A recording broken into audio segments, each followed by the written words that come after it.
मध्य प्रदेश में पंचायत चुनाव परिसीमन को निरस्त किए जाने पर कांग्रेस जुबानी हमला बोल रही है। वहीं कांग्रेस के आरोप पर प्रदेश के वित्त मंत्री जगदीश देवड़ा का बयान सामने आया है। उनका कहना है कि पंचायत चुनाव को टालने का कोई भी प्रयास नहीं किया जा रहा है। शिवराज सरकार अच्छे से जानती है कि अब प्रजातंत्र है और प्रजातंत्र में चुनाव से ही सारी बातें सामने आती हैं।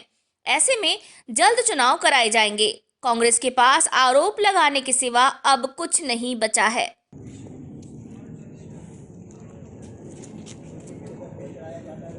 बिल्कुल नहीं टालने का प्रयास किया जा रहा। सरकार भी चाहती है कि चुनाव होना चाहिए।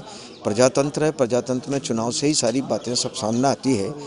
और कांग्रेस के पास आरोप लगाने के अलावा कोई बचा क्या है, मुझे बताओ आप। सरकार इसमें पूरी तरह से गंभीर है और चुनाव टालने का कोई विचार नहीं है। मुझे लगता है कि इस मामले में मध्य प्रदेश के हमारे यशस्वी मुख्यमंत्री शिवराज सिंह जी चौहान ने काफ़ी चिंता की है और सरकार ने इन सारे ऐसे ऐतिहासिक स्थान और पुरातत्व के हिसाब से बहुत महत्व दिया है। और पूरा विभाग जो चल रहा है, विभाग की ओर से भी मुझे लगता है कि लगभग बड़ा बजट एक इसमें दिया जाता है।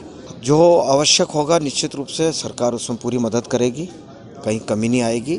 सरकार ने हमेशा चिंता की भी है और विशेष तौर से मैं माननीय मुख्यमंत्री जी का बहुत हृदय से आभारी हूँ कि उन्होंने वास्तव में सरकार के माध्यम से इन सब बातों को बहुत गंभीरता से लिया है। शराबबंदी के विपक्ष और पार्टी के ही कुछ लोगों की मांग और सरकार के अन्य सोर्स ऑफ इनकम के विकल्प को लेकर भी मंत्री देवड़ा का कहना है कि सरकार इस मामले को लेकर पूरी तरह से गंभीर है। सरकार के पास आय बढ़ाने के लिए सभी विकल्प खुले हुए हैं। हालांकि शराबबंदी के सवाल को वो टालते हुए नजर आए। वहीं आगामी आबकारी नीति को लेकर भी उन्होंने स्पष्ट किया है कि जल्द ही नई आबकारी नीति बनाई जाएगी। नए वर्ष के साथ ये जल्दी सामने आएगी। सारे विकल्प खुले हैं, सरकार पूरी गंभीर है और गंभीरता से सारे निर्णय लेती है।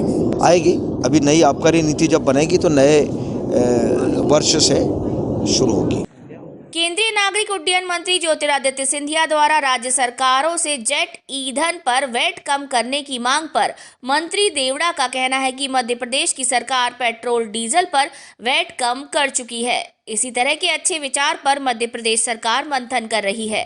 समय समय पर सरकार इसको लेकर कदम उठाती है।